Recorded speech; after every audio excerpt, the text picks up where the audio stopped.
Bienvenue sur Africa 24 dans cette nouvelle édition du QG Week-end. Voici les titres de l'actualité. Les 30 ans du Centrafricain pour le règlement constructif des différends. Depuis 1992, l'instance développe les capacités des individus et des institutions pour prévenir, gérer et résoudre les conflits. Le renforcement du leadership féminin au Soudan du Sud, un caucus des femmes qui a réuni les parlementaires a été mis en place en ce sens. Et puis comment valoriser le capital naturel du continent? Des experts de la Commission économique pour l'Afrique des Nations Unies ont proposé la mise en place d'un consortium pour mobiliser davantage de capitaux. Les détails à suivre dans ce journal. Mais tout d'abord, l'ouverture ce 19 novembre du 18e sommet de la francophonie en Tunisie, un rendez-vous organisé à Djerba et pour lequel une trentaine de chefs d'État sont attendus. Point phare de ce sommet, la célébration des 50 ans de l'organisation, un anniversaire célébré avec 2 ans de retard, le sommet ayant été reporté à 2 reprises en 2020 et 2021. Au programme également, l'élection du successeur de Louise Mushikiwabo à la tête de l'OIF. La réélection de la diplomate rwandaise est quasi assurée puisqu'elle est la seule candidate en lice. Si le sommet est avant tout axé sur le numérique, il ne fait pas pour autant abstraction du contexte politique et sécuritaire mondial marqué entre autres par des crises, les coups d'État en Guinée, au Mali et au Burkina Faso ou encore la guerre dans l'est de la République démocratique du Congo devrait notamment être au cœur des discussions. Le Centrafricain pour le règlement constructif des différends fête cette année ses 30 ans d'existence. Pour l'occasion, une célébration était organisée en marge de la 2e retraite conjointe du Conseil de paix et de sécurité de l'Union africaine et du mécanisme africain d'évaluation par les pairs. Depuis sa mise en place, l'institution a permis de former sur le continent plus de 20 000 personnes, notamment des présidents, mais aussi des chefs militaires. Les précisions de Mildred Diamou. 1992-2022, 30 ans d'activité pour la promotion de la paix en Afrique. Le Centrafricain pour le règlement constructif des différents accords a fêté ses 30 ans d'existence en marge de la 2e retraite conjointe du Conseil de paix et de sécurité de l'Union africaine et du mécanisme africain d'évaluation pour les pairs, le MAEP, tenu du 14 au 15 novembre 2022 à Durban, en Afrique du Sud.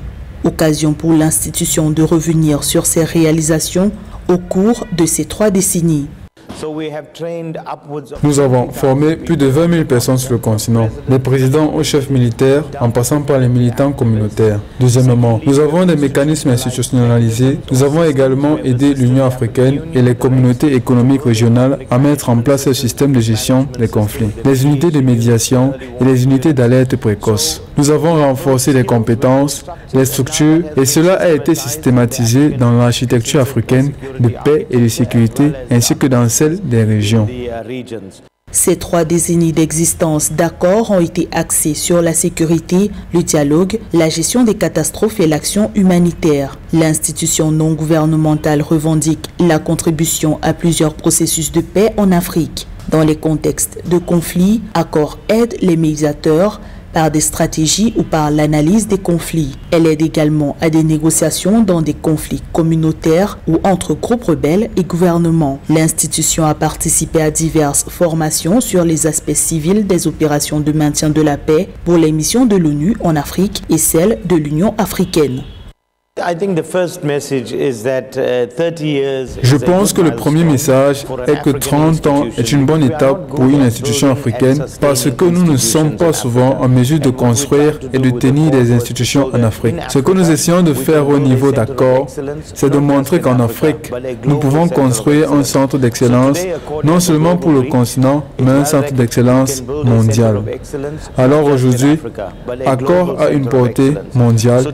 Il est bien reconnu au sein des systèmes des Nations Unies, de l'Union africaine et des communautés économiques régionales. Accor note des progrès significatifs en matière de paix et de sécurité en Afrique en 3 décennies. La retraite conjointe du Conseil de paix et de sécurité de l'Union africaine et du MAEP a été l'occasion pour Accor de renouveler son engagement à coopérer avec les institutions du continent pour une paix et une stabilité durable. Au Soudan du Sud, une organisation non partisane rassemble toutes les femmes parlementaires pour promouvoir le leadership féminin. Il s'agit du Caucus des femmes, une initiative soutenue par la mission des Nations Unies au Soudan du Sud qui œuvre entre autres en faveur de l'autonomisation des femmes. C'est dans cette optique que la MINUS a participé à l'élaboration du premier Caucus des femmes dans l'état de l'Équatoria central. Gladys Mamba. Progresser en matière de leadership féminin, c'est la mission que s'est donnée le Caucus des femmes au Soudan du Sud. Pour la première fois, cette organisation non partisane qui rassemble les femmes parlementaires a organisé un atelier avec un échantillon de citoyennes dans l'état de l'Équatoria central, au sud du pays. Objectif affiché, renforcer les connaissances et les compétences des femmes dirigeantes pour assurer efficacement la fonction de représentation législative ainsi que les postes de direction et de prise de décision. Le bureau extérieur de la MINUS à Juba reste très engagé et à travers ses différentes sections de fond dans cette nouvelle phase du Parlement s'engagera avec le caucus des femmes par le renforcement des capacités, le soutien à l'élaboration de vos plans stratégiques et la poursuite du travail avec des champions masculins ainsi qu'au sein du Parlement pour soutenir la promotion des discussions et des initiatives sur l'égalité des sexes et l'autonomisation des femmes au sein du Parlement et au-delà. Le Soudan du Sud n'a pas encore atteint le quota fixé par l'accord de paix revitalisé de 2018 qui prévoit que 35% des postes ministériels soient occupés par des femmes. Alors que les prochaines élections ont été repoussées à février 2025, les initiatives comme le Caucus des femmes permettent de sensibiliser aux droits des femmes, à l'égalité des genres ou encore à la violence sexiste pour tenter de faire de la femme un acteur majeur dans le retour à la paix et à la stabilité du pays. Il est important pour nous d'avoir ce caucus parce qu'en tant que femmes, nous avons des femmes à la base et nous avons des femmes militantes. Et nous devons nous asseoir, construire la paix ensemble et avancer ensemble en tant que femmes de l'État d'Équatoria central.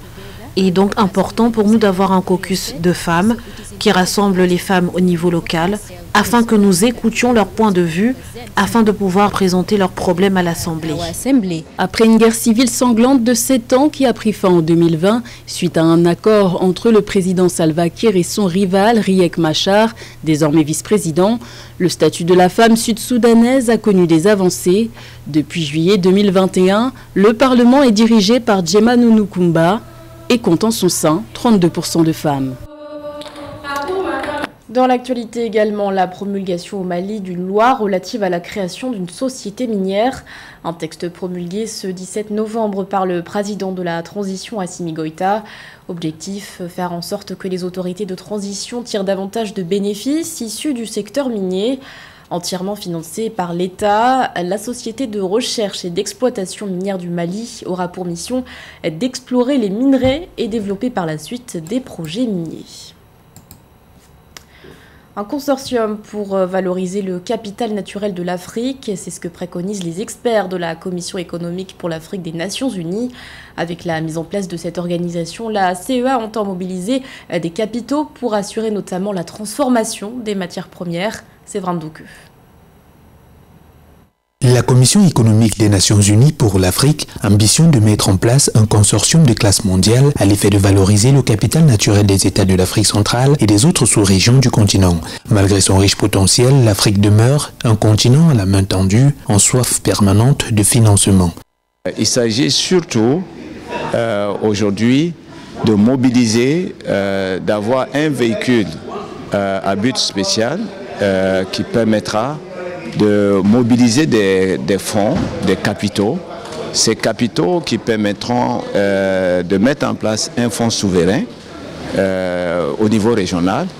Et ce fonds souverain devrait permettre de financer en premier lieu les priorités de développement, notamment l'industrialisation, la diversification économique au niveau de l'Afrique centrale. Et partant plus loin, de aussi permettre à l'Afrique de s'industrialiser. Le consortium devrait permettre à long terme de mobiliser les capitaux dont a besoin le continent pour réaliser ses ambitions de développement, notamment devenir une base industrielle pour la transformation locale de ses matières premières, mais aussi maintenir le cap pour rester une plaque tournante de solutions écologiques et énergétiques. Le continent a le potentiel de décarboniser l'atmosphère et d'absorber près de 1,5 milliard de tonnes de CO2 de l'atmosphère, soit 4% des émissions mondiales grâce à ses forêts. C'est le temps pour l'Afrique, c'est le temps pour les économies africaines de vraiment se réveiller, de plutôt regarder de l'intérieur. Il faut voir dans quelle mesure faire passer ce capital naturel dormant en des capitaux productifs. Nous avons besoin de mobiliser tous ces capitaux essentiels pour que nous puissions porter la vision, cette vision de faire de l'Afrique une base industrielle, je dirais, de classe mondiale. La CEA se donne pour objectif d'accompagner les politiques dans leurs efforts vers le développement durable à travers des travaux d'analyse et de recherche ou encore des plans d'action qui favorisent l'intégration régionale. L'ère de la digitalisation, quels enjeux pour l'industrie musicale africaine? Tel était le thème de la première édition du CIMA, le Salon des industries musicales d'Afrique francophone qui s'est tenu les 17 et 18 novembre à Abidjan. Artistes, producteurs ou encore managers étaient ainsi invités à plancher sur cette question. Un reportage de nos correspondants Marcel Kouassi et Cédric Djossou. Le premier Salon des industries musicales de l'Afrique francophone, CIMA, s'est ouvert le 17 novembre 2022 dans la capitale ivoirienne. De nombreux experts de la musique se sont réunis pour discuter des questions liées à la digitalisation de l'industrie musicale africaine. Mambi Diomandé, commissaire général du CIMA, a souligné l'importance de ce salon qui participe au renforcement des capacités et des transferts de compétences dans les industries musicales africaines.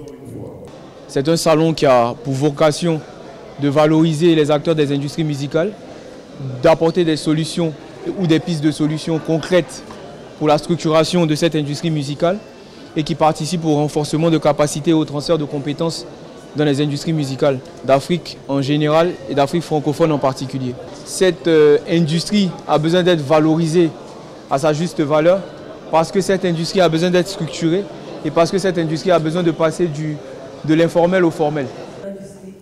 Selon le ministre ivoirien de l'Emploi et de la Protection sociale, Adama Kamara, la protection sociale demeure l'une des solutions structurelles à la préservation des métiers de l'industrie musicale sur le continent.